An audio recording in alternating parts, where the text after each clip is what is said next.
Today, we're going to be talking about testosterone! But before we get into how to raise it, let's talk about what it is and why you might want to do that. So most of you guys probably know by now, testosterone is a sex hormone. You hear most about it in terms of people trying to raise their testosterone levels with steroids to increase muscle mass, but there's actually a lot more effects. So we'll start with the physical ones. So obviously increased muscle mass is a direct effect of increased testosterone levels, as is fat loss. So for pretty much any fitness goals you have, pretty much everyone's trying to lean out and bulk up, at least to some degree, whether you're a guy or a girl. Testosterone is going to be your friend for that. On the mental level, though, a lot of people don't know that increased testosterone levels are also associated with higher energy levels, which means more productivity, more confidence, and ultimately more success in every aspect of life. Your sleep's going to be better, your mood's going to be greatly enhanced. And in addition to all these things, there's actually longevity benefits as well, which is why a lot of older people have testosterone replacement therapy to keep these levels adequate. What this does is it gives your body the instructions to repair itself better. So this means while you're sleeping, not only are you going to be able to recover from a hard workout or an injury, but your body's going to be able to maintain itself in terms of organ systems being able to function well and consistently make repairs necessary to keep you living long and keep your vitality high. So let's get into how to raise it. So the first, probably most important thing you can do and the most overlooked thing you can do is consume adequate amounts of dietary fats. Some of you are probably going to be a little bit surprised about this because there's still some philosophy out there peddling low-fat diets for weight loss. Some people have had success with that, but ultimately, if you're trying to maintain adequate testosterone levels or hormones of any level, you need healthy fats. And the reason for that is that hormones in your body, to be produced and circulated through your bloodstream, are actually bound to fat molecules, which means without adequate amounts of fat in the diet, you're not going to be able to circulate those hormones, which means you're not going to get the effects of them. So this means healthy fats includes extra virgin olive oil, coconut oil, MCT oil, grass-fed butter is a huge one, avocados. Any of these are huge, and I recommend consuming them every single day. So number two, workouts. Any type of workout is going to release some amount of testosterone and growth hormone, but what's going to release the most is the type of workout that makes your body think it's in a real life or death situation. So this is a struggle for survival. So imagine you're living out in the jungle. You might have to fight a bear or a tiger, or you might have to sprint away if it's not something you could defeat with your bare hands or primitive flint weapons. So you might not have situations like that in your everyday life right now, but you can simulate that in the gym. So the ones that release the most growth hormones and testosterone, of course, is going to be heavy leg workouts. So that means deadlifts and especially back squats. This means just your standard weight on the back, low repetition but very high weight squats.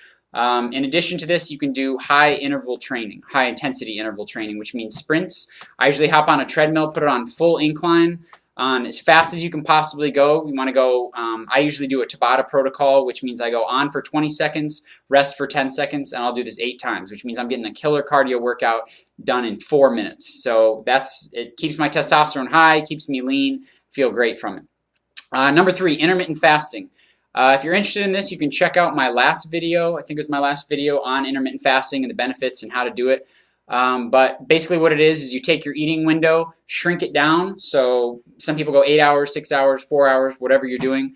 You take your first bite of food, you have a limited amount of time to your last one. So the shrinking of the eating window makes your body actually release growth hormones and testosterone to protect your muscle, so that when you're not eating and your body needs fuel, it can break down fat, but it's not going to accidentally take energy and amino acids from your muscle cells. So this is actually going to help you lean out, gain muscle, and keep your testosterone levels high.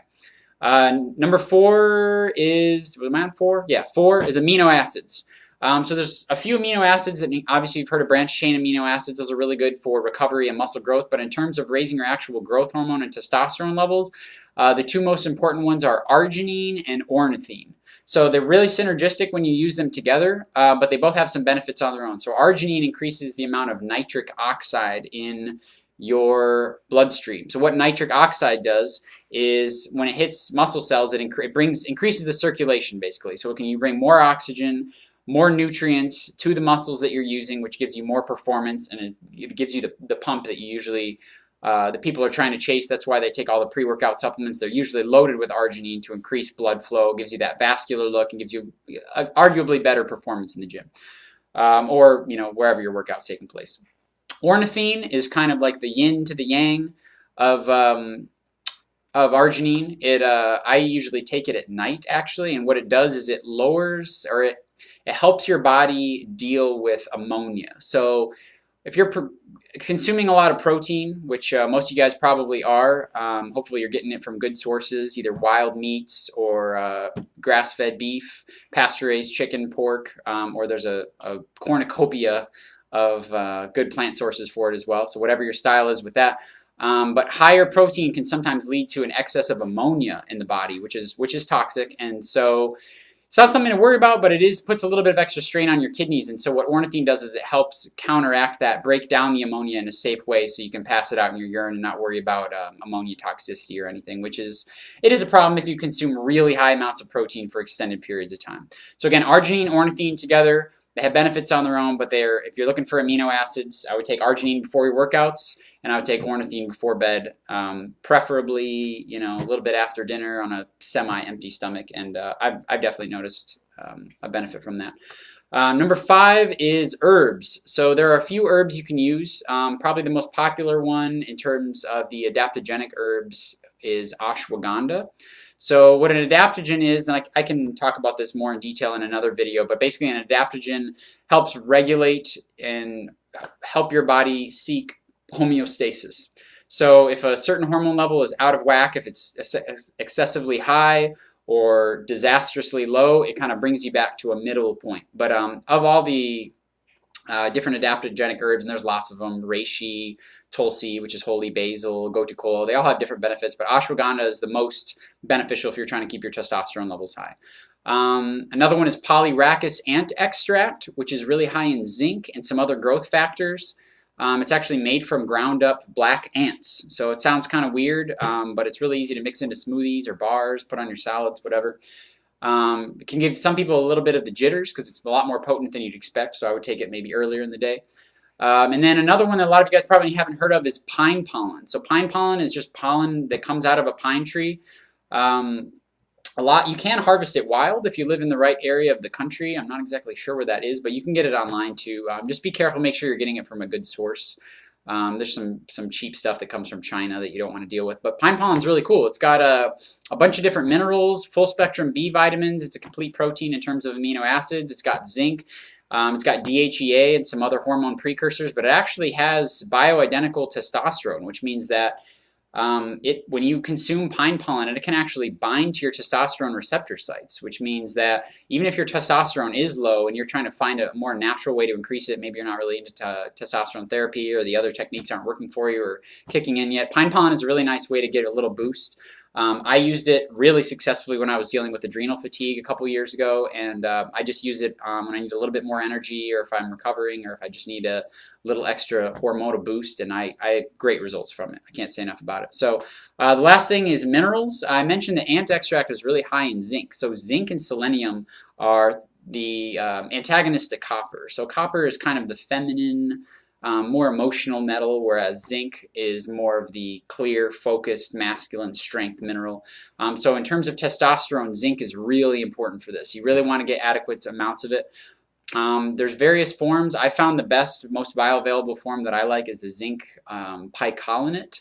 There's a lot of other types of zinc. Sometimes they can make you a little queasy or a little nauseous for a little while, so I recommend taking it with a meal. They can also really, depending on the source you're getting and your body biochemistry, might give you some crazy dreams, which is kind of cool if you're into lucid dreaming. But sometimes, depending on your state of mind, you might find some scary things like getting chased by giant snake monsters and stuff like that. But selenium is really good too. Again, they're synergistic.